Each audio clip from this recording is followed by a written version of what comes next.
What's up, everybody? It's Jordan, and welcome to the Sports Dude Hine Show. In this video, I want to continue my series doing a three-round mock draft and also a free agency simulation in this series. And this video is going to be of the Denver Broncos. So I'll be doing a free agency simulation and a three-round mock draft for Denver. So let's go ahead and get started here. Looking at this free agency simulation, this will be from fanspeak.com, and the mock draft will be from profootballnetwork.com. Looking at the Denver Broncos, they have so much money in cap. They have, here it says they have $64 million in cap space. Absolute ton. This is a list, players we can probably, cut. I don't really want to cut anybody because, they already have a ton of money and you don't know. It's kind of hard to predict at times who will end up getting cut. But I will say it is interesting because, with a new coaching staff coming in, with Hackett coming in from Green Bay, there is a chance he might get some guys he's familiar with. So don't be surprised if there are several maybe surprise cuts in Denver this offseason. I'm looking at the list of guys we can re-sign. Obviously, the first guy listed, Teddy Bridgewater. It's so frustrating. I'm a big Bengals fan, but the Denver Broncos, to me, frustrate me so much because I want them to succeed because I've been on their hype train for the past several years. I've been on their hype train so much. I predicted Drew Lock would win the MVP in the 2020 season. Looking back, that was absolutely ridiculous and stupid, but they have the talent. They have one of the best wide receiver corps in the NFL. They have a very underrated running back in Javonte Williams. They have a nice tight end duo in Albert O and Noah Fant. They have some nice guys on defense. They just have to find that consistent quarterback. And to me, I know Bridgewater was decent at times this past season for Denver. In my opinion, I'm still not sold on Drew Lock being given up yet by the Broncos. I still think Drew Lock can be a decent quarterback. I'm not saying he's going to be their quarterback of the future at this point, but I feel more comfortable if I'm Denver just sticking with Drew Lock in the 2022 season and starting him, maybe draft a quarterback early on. But, if you have Lock and if you have Bridgewater and if you draft a quarterback, you could possibly kind of mess up the beginning development of their rookie quarterback, kind of like how we saw this past season in Chicago, where the Bears had Nick Foles, Andy Dalton, and Justin Fields. So to me, I'm not going to re-sign Teddy Bridgewater. I just don't think it makes sense because if you sign him to a one-year deal, you're going to be in pretty much the exact same situation next season, and that's with Bridgewater and Drew Lock both being free agents next season if Bridgewater were to sign a one-year deal. However, the next person on this list here, Melvin Gordon, I am interested in him re-signing in Denver. I want to try $5 million for Melvin Gordon here for 2 seasons. I think him and Javonte Williams are one of the more underrated running back duos in the NFL. Let's see if he'll accept that. He does accept that, so able to re-sign Melvin Gordon. There's a couple other players I'm kind of interested in to re-sign. Josie Jewell, I know there's, kind of a lack of depth, and there's not that star power at linebacker the Broncos once had. Josie Jewell and Johnson, it's kind of a debate. They can sign either one, but it's probably not going to sign both of them. I would sign Josie Jewell for maybe 4.5 for, let's say, 2 seasons. And he shows potential, but he just has to put it all together for Denver. And that's the thing with Denver. They have the pieces, and they have so much young talent. As you see, he accepts the offer there. They just have to put it together. And one other person here I'm interested in the Broncos in signing, that is Bryce Callahan. Looking at this list, when you start naming the Broncos secondary, they have so many nice players in the secondary. But just looking at this list here, they have several key players of importance in their secondary who are free agents, like Kareem Jackson, Kyle Fuller, Callahan. I'm going to try to sign Callahan for, let's say, 5.5 for, let's say, 1 season, and percentage guarantee will go 70. But Kyle Fuller, to me, he's somebody who I think is good. But, it's so weird because when you think of Kyle Fuller, you think he might be like 26, 27. But he's over 30 years old, which kind of surprises me. And, you have Patrick Surtain, who you just got in the draft just recently, who's going to be phenomenal for years to come for the Denver Broncos. As crazy as it sounds, I don't think it would be a bad idea if Denver attacks the corner position. in free agency. There's several nice corners. Obviously, J.C. Jackson stands out a lot, probably the premier corner as free agents in the 2022 offseason. But, like I kind of said, there's not nearly as many holes on this team as people think. Wide receiver, tight end, running back. I mean, those three are pretty much locks, in my opinion. You do not need to upgrade those at all. Maybe you can draft one in the mid rounds, 4th or 5th, but I don't see I don't see them signing a guy as a wide receiver because they have so much, depth at wide receiver. It is literally insane. I mean, KJ Hamler, Cortland Sutton, Jerry Jeudy, Tim Patrick. There's so many nice guys, and there are several positions I do think they could maybe upgrade. I would say one would be center. I would say looking at the list, quarterback and center probably some of the positions they need to upgrade the most. And there's a couple of centers available who really stand out. Ben Jones from the Titans and also Ryan Jensen. With Ali Marpet, retiring, I feel like the Buccaneers are going to try to prioritize re-signing Ryan Jensen, even if that means overpaying him. And, Denver has the money. That's not the issue at all. But you don't know if Ryan Jensen, the guy who's just recently won a Super Bowl with the best quarterback of all time, is willing to go to a team who, is the quarterback situation is up in the air. I know some people say, oh, Rodgers might go to the Broncos. I'm not going to have Rodgers go to the Broncos in here. It's way too unrealistic. I guess it could happen. I don't think it will. But let's say this.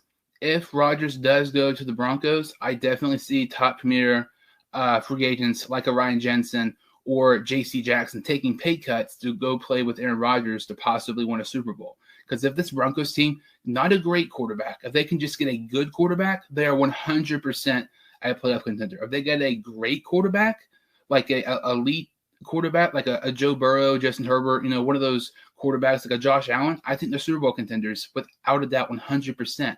They just, do not have that quarterback. They obviously, quarterback is the most important position on the field. And if they can get that, they can be very, very good. But with Denver, we'll try Ryan Jensen here. We'll try $12 million. I've seen his, projected salary really all over the place, honestly. I've seen anywhere from 11 to about 14. We'll try 3 years for Jensen, 12 per season, percentage guarantee 85. We'll see if he accepts that just here in a second. Some other guys I'm interested in for them to sign. I kind of mentioned corner. I don't think that would be a bad idea to maybe, help some, get some more help at corner.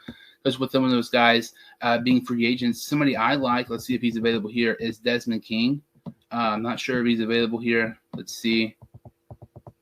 I do not see Desmond King, so we probably won't end up getting him. Carlton Davis, that's somebody else maybe keep an eye on for. Especially, looking at this, Broncos team, don't be surprised if, with Hackett, being at Green Bay, if he signs some of these guys who, previously played at Green Bay, because, it's familiarity is a big importance in the NFL. When you're a new coach, you're getting some guys you're familiar with. And looking at some other corners here, let's see here. I know, let's see if Harris Jr. is available. I know he's not what he used to be, but he's a guy who could be a great locker room leader for this Denver Broncos team. I don't see him either. It's very surprising. Kind of thought both those guys would be available. Mackenzie Alexander is a nice corner, one of the best slot corners in the NFL. We'll try him for 1 year for $3.5 million. Being a big Bengal fan like I am, Mackenzie Alexander was phenomenal in the 2020 season, and he spent all but 1 year in Minnesota. And with Zimmer no longer in Minnesota, I don't think Alexander will return in Minnesota. So I could see Alexander parting ways with the Vikings and going somewhere else to play. Some other people I'm very interested in, maybe looking at help at some edge rushers. I think that would not be a bad idea at all. As we see here, obviously Von Miller, they're not going to re-sign him because they traded him during the season. Let's see if Clowney is available here. He is. I'm going to try Clowney. Let's say 8.5. Actually, let's bump it up to 9 or 9.5 because Denver has the money. That's not the issue at all. But maybe like some other teams will be willing to pay 9 or 10 or something like that. And something else I will say, when you're a team who isn't great, sometimes you have to put the percentage of guaranteed money higher than other teams, so people might be more intrigued to sign with your team.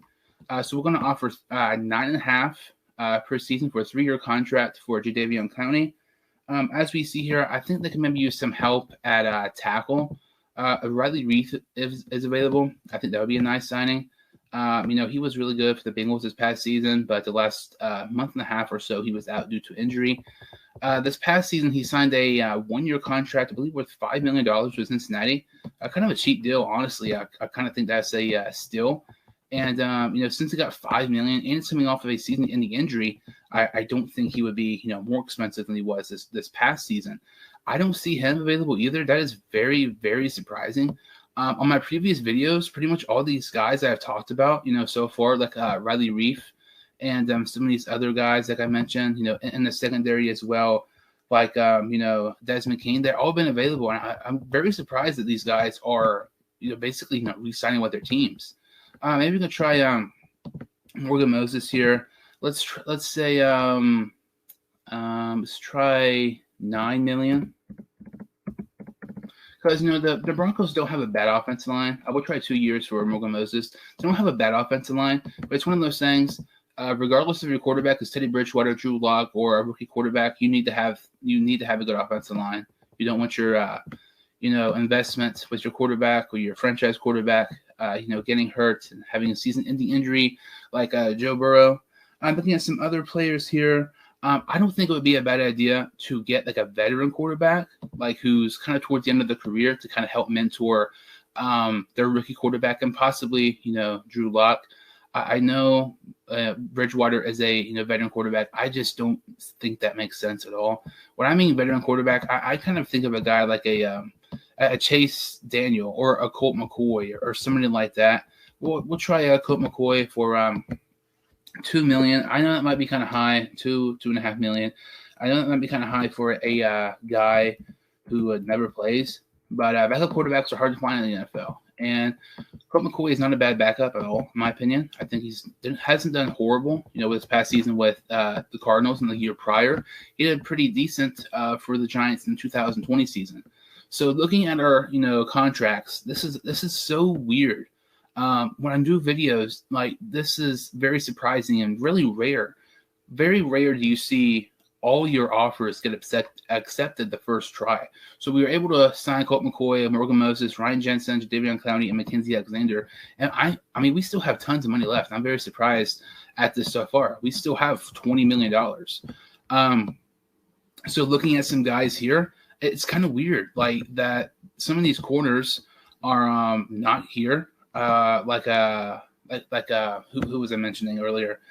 Harris Jr., Desmond King, those guys are gone. Very surprised by that. Stephon Gilmore, I don't think that'd be bad at all. I know he's not what he used to be, but maybe take a flyer on him for like a 1-year contract worth like $8-9 million or something like that. I've actually tried that here. I think that'll be tremendous for the Broncos. And let's say, Gilmore likes it in Denver for 1 season. He decides to sign for a couple more seasons. It'd be terrific for Denver. A percentage guarantee would go 85. Like I said, sometimes when you offer them lower, you have to put the percentage guarantee higher. And you just sometimes have to put the percentage guarantee higher when your team who is competing, bidding with other teams like the Chiefs, people like that. You have to put that percentage guarantee higher so to be more intrigued to go to a team who's not as good. So we offer Stephon Gilmore that contract. We'll go ahead and see if he accepts that. He declined that offer. I still want to kind of try to sign him. I think it'd be a phenomenal addition to this Denver secondary. Hopefully he's still available. He is. Let's bump it up to 9.5. That would be a terrific signing in my opinion. For 1 year and percentage guarantee would go 80. So we'll see if he accepts that. And some other players here. Let's see if there's any safeties available. I know they have Simmons, one of the best safeties in the NFL. Just kind of looking at some more bodies, some guys who can play if they have to, type of deal. Let's see here. Justin Reed, Marcus May. They're not going to get Marcus May, obviously. He'll probably end up re-signing with the Jets. Kareem Jackson, he's a Bronco. who is a free agent this offseason. They could maybe re-sign him. I just doubt it because he's getting up there in age. I also said, linebacker that can maybe use a tad bit of help there. Let's try. I want to try Josh Bynes. He's been with Baltimore every single season of his career except for one. He's a guy who's getting up there in age, but I think he can help mentor some of these younger guys on this Broncos team. He's a great team leader. He's pretty good overall. You're not going to expect a ton from him, but when he needs to do something, he's more capable of doing it. Let's see if he accepts that. So Josh Bynes accepts our offer for 1 year for $3 million, and we also do another 1 year contract, and that is for Stephon Gilmore for $9.5 million. We get both those guys, so we have about $9 million of the cap space. If there's anybody else to me, I don't really think there's anybody else that stands out. Maybe they can sign somebody who's not a high profile name like some of these other guys, but I feel like this Broncos, signings are good. I know they could probably be better, but I'm just very surprised that some of these guys re-signed with the teams like Riley Reif and Desmond King. If those guys were available, I would be dead set in getting some of those guys.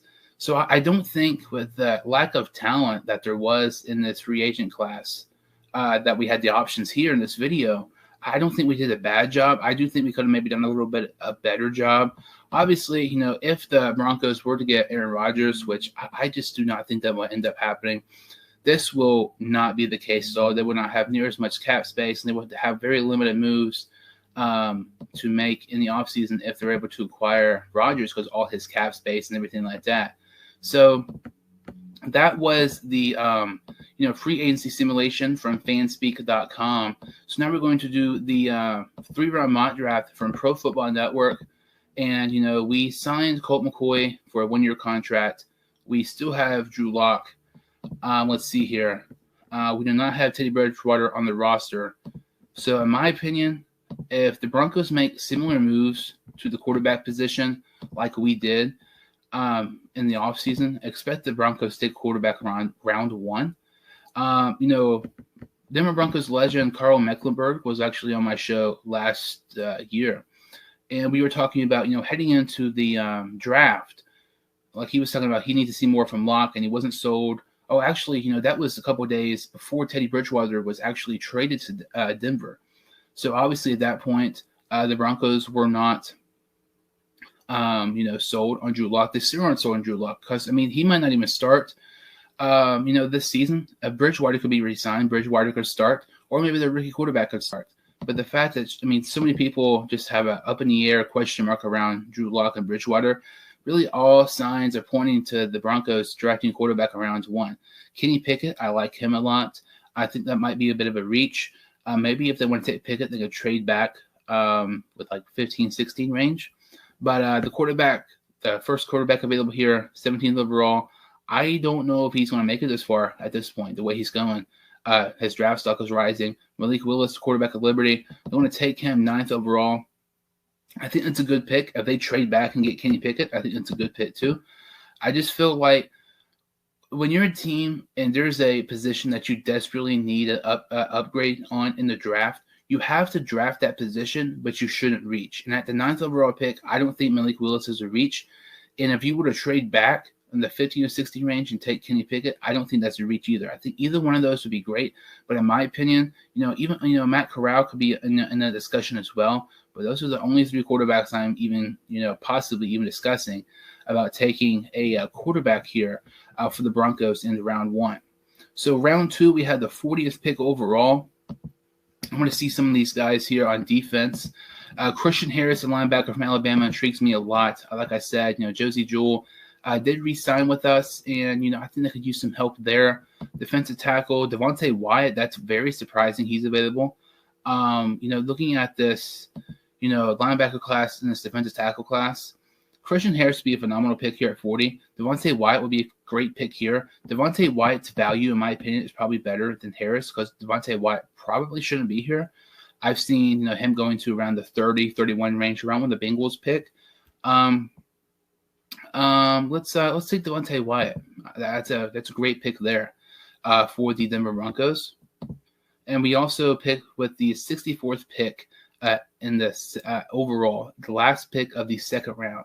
Let's look some guys here.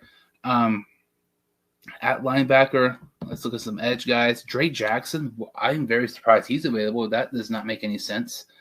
I mean, if I'm trying to be realistic, I would not take Drake Jackson. If I'm just trying to get the best mock draft I could possibly get, I'm 100% taking Drake Jackson. But I want to try to be realistic here. Let's see when the Broncos pick again, because I know they had a couple of picks. Yeah, they have two. They also have two third-round picks. So there's a guy who isn't in that 70 to 80 range on this big board. We can still possibly get them later on. Let's see here. I kind of I'm not going to take Drake Jackson. That's unrealistic. I'm going to take Nick Benito, the edge from Oklahoma. I like him a lot. That's a great pick. I think that's probably about where he will go. End of the second, start of the third. There's any linebackers here. Let's see. Maybe they'll get someone at the later rounds. Corner, Kobe Bryant really stands out to me from Cincinnati. I think he's very good and underrated. I want to go ahead and get Kobe Bryant. It's a phenomenal pick. I mean, we signed Stephon Gilmore for a 1-year contract, and if he does not resign, we have Kobe Bryant to replace him. That's perfect for Denver. And when I talked about earlier in free agency, if you're the Broncos, you do not want to sign a wide receiver, in my opinion, because you just have so much depth. But drafting a guy, I think is completely different in the mid rounds, third, fourth, fifth, something like that, because these guys like Hamler, Cortland Sutton, Jerry Jeudy, Tim Patrick, their contracts will be expiring somewhat soon. But I feel like signing a guy is different because they're going to be a lot more money opposed to a guy in the mid rounds you can get for pennies, basically, pocket change, compared to these marquee free agents like Michael Gallup or Chris Godwin. To me, Justin Ross stands out here at 96 overall. I don't know if he's going to make it here, honestly. George Pickens, I don't know what he's doing here. I don't think he should be available. Alec Pierce is a nice receiver from Cincinnati. Any of those three would be nice pickups for Denver. Realistically, I only think of those three, Alec Pierce will be available for Cincinnati, the wide receiver from Cincinnati. I don't think Ross will be available. There's no way George Pickens drops to 96, in my opinion. I just do not get that at all. I mean, there's a chance George Pickens might not even be available by the time the Broncos have their second-round pick. So I'm not going to take Pickens. I'm going to take Alec Pierce, the wide receiver from Cincinnati. I think that's a nice pickup. I like that quite a bit. So looking at this mock draft here, I thought we did very good. Our picks are very, great value picks. Malik Willis at 9. I know some people think, maybe that's a little bit of a reach. By the time the draft, happens, I think that's going to be a steal. I think Malik Willis will be 100% the first quarterback taken in the draft.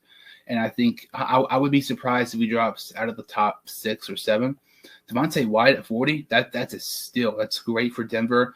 Nick Benito, the edge from Oklahoma, very nice pickup there at the end of the second round. In the third round, we take 2 Cincinnati players. We take corner Kobe Bryant. We also take wide receiver Alec Pierce as well. So I feel like the Broncos draft is phenomenal. And you combine that with their free agency, kind of what we think they might do, signing-wise, in the offseason here. We're actually going to look at this Broncos schedule in the 2022 season and see how many wins they can get based on the moves I did in this video. So like I said, I'm very high in the Broncos, even before this video. I'm even higher on it now. So Chiefs, Chargers, Raiders, and Texans, I kind of do these in 4s here. I think they win 2 of those. Colts, Cardinals, 49ers, and Jaguars. I think they can honestly win 3 of those. I know some people might say, "Oh, I'm biased." If you see my videos before, I'm not a Broncos fan. I'm a Bengals fan. I'm always high on the Broncos because I think they have so much potential. Looking at it here, so like I said, the Chiefs, Chargers, Raiders, and Texans, we have 2, and the Colts, Cardinals, 49ers, and Jaguars. That's 3 in that 4 section, so that's already 5 wins. Then we have the Chiefs, Raiders, Chargers, and Rams. That is a tough 4-game stretch there. I want to say 1. So that is 6 wins on the season so far. Then we have, to close it out, the Titans, Seahawks, Ravens, Panthers, and Jets. I think they beat the Panthers. I think they beat the Seahawks, I think they can beat honestly, I think they're capable of beating any single team there. I really think they're able to. I think they're capable of it. I think they can get maybe 3 or 4 wins there. So when I look at this Broncos team, I'm looking at probably, 8, 9 wins. And that's without them having a for sure, who their starter is going to be. You don't know who their starter is going to be. That could be Drew Lock starting half the games, or that could be Drew Lock starting all 17, or that could be, Malik Willis starting half the season, splitting it with Drew Lock, or Malik Willis starting all 17 games. And if you find your right quarterback, and if they can be good, not even great, this Broncos team will be in the playoffs in the 2022 season. I'm very, very excited for this Broncos team this upcoming year in their offseason. And that really about does it for this video. If you're new to my channel, or if you've seen my videos before, make sure to like this video and subscribe to my channel. I would really, really appreciate it. And I will see you all next time on the Sports Dude Hines Show.